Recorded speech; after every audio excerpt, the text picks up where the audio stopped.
Yes, and welcome back to another video. And today we're going to be discussing Kalvin Phillips, his time at Manchester City and his future. There's a lot of doubt about Kalvin Phillips, whether he's going to remain at Manchester City or progress, and City may sell him.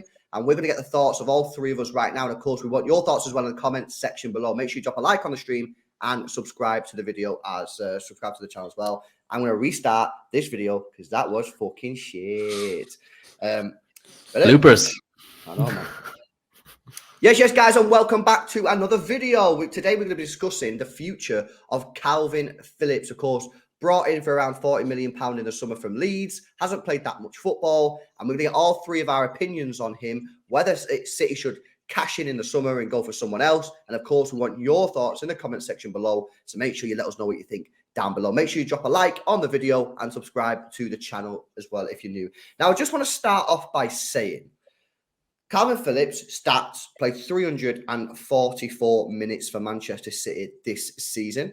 That's 56 in the Premier League, 39 Champions League, 146 in the FA Cup, and 103 minutes in the Carabao Cup. No goals, no assists. In the very little that you've seen of him, boys, what are we actually thinking about Kalvin Phillips, man? Because from what I've seen, I've not been impressed, but I've not been like looking at him thinking, oh, this guy's shit, you know. I'm just kind of like in the middle of him right now, and I'm gonna give you my opinion at the end as to whether I think we should sell him or keep him. What have you guys made of him? I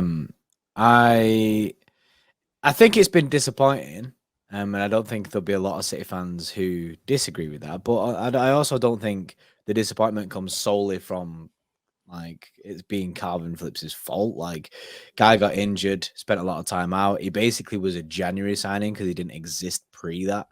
And since we've been seeing him play, he does look a little bit. I don't know what the right word is. Disjointed. Looks like a little bit out of it. A little bit. Do you know what I mean? Like, so I think he's still got to work on the Pep system. I know there's rumors about him being the slowest of learning Pep's way and getting into it. And I think that you can probably see that on the pitch. Sometimes it looks a little bit slow in that, but I think as he gets into it a bit more, we might see more from him. I think there's a lot of pressure on him right now, though. Like a lot of pressure on him. When you say pressure on what? Pressure on him to play more minutes? Pressure on him to perform better when he's on the pitch? Both of them. Like the pressure exists in Kalvin Phillips, basically. And it sounds grim because I like me, for people who know me and watch his channel, I give people first season passes. I go out left, right, and center, innit? You hand out that pass on the first I hand out that pass on a reg, innit? Like, I just go, yeah, first year, here you go, mate. The only person I can probably say I didn't actually give it to is probably Sergio Gomez. I revoked his. But I do give out like first season passes, and I do that with Kalvin Phillips. So when people are like, why are you protecting him? It's just because I just like people's having an embedding in period, and he's had a little bit of a rocky one with that injury. And I think now the pressure is there. And I think City might be looking at it in a situation where they could probably cut the losses on Kalvin Phillips if they don't think he's going to make it. Like, and that's where the pressure is. He's got from now until the end of the season to show that he can play in this Manchester City side, which feels unfair. He's kind of caught in what I would consider the worst position to be in as a Manchester City player right now. It's that he needs minutes to prove himself, but those minutes, it's not clear as to where he's going to get them. And I kind of feel bad for him in a way because, you know, if you told me when we first signed him that in his first season, by the start of April, he'd only have played, what would you say? You said 340 odd minutes. I'd be really, really disappointed. And whether he likes it or not, and whether we like it or not, this external pressure coming from media and people who watch football in general is because he's Kalvin Phillips. It's because he's an England international. It's because he's proven he can do it at a very high level. It's because he's done very well for Leeds. So we expected him to come in and add that instant Premier League guaranteed impact from the off, and he just never did. But the thing is, I like him, and I'm not ready just yet to write him off. I've seen a lot of people suggesting we should go in for Declan Rice. I'm not sure that's the answer either. People suggesting we should go in for Romeo Lavia. I think that's a decent option. It's one I'd be willing to explore, but I'm not ready to throw in the towel on him just yet because, like Jordan referenced there, the first season pass, I'm very lenient with that as well, especially under Pep Guardiola. We know players do require quite a lot of time, and I look at our other defensive midfielders over the years, most recently, obviously, Rodri, and I've said this recently that in his first season, you guys remember that double pivot of Rodri and Gundo. I used to pull my hair out. I used to be saying, what is this guy doing? Where do we get this guy from? And why do we think he was a good purchase? And it's easy to forget that because Rodri is such an animal now, but you look at how he progressed and you look at how he developed under the guidance, I suppose, of Guardiola, who was a DM, and Fernandinho, who was the best in the business at the time. So maybe all this time playing under Rodri for Kalvin Phillips could help him for next season, but it's hard to see where he's going to get those minutes to prove himself. So he's kind of caught in a catch-22 here. Yeah, I completely agree. I mean, the way I see it is, I'm not asked if City sell him. I'm not asked if we keep him. I'm kind of curious as to see whether or not he can cut it at this level. I seen him play for England the other night. I thought it was all right. I didn't think it was great, but I didn't think he was poor. I thought it was okay. Against I would say I thought Italy were pretty poor the other night. So, it's not against a really tricky opponent.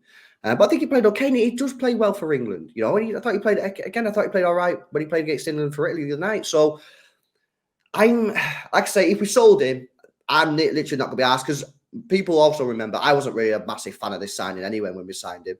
But I am kind of curious just to see whether or not he can cook at this level. And I think there is something there. And for that reason, I am kind of for me personally, I'm sort of leaning on keep him rather than sell him. But then I also see that Romeo Lavia may be available for £40 million on the buyback clause. And that's tempting as well.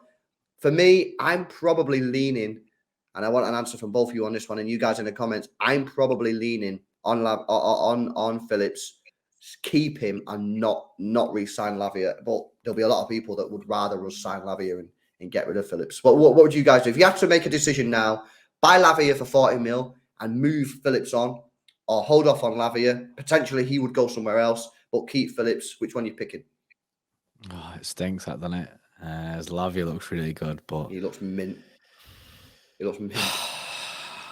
I think I just keep Phillips. So you wouldn't pull the trigger on Lavia either, would you? Who?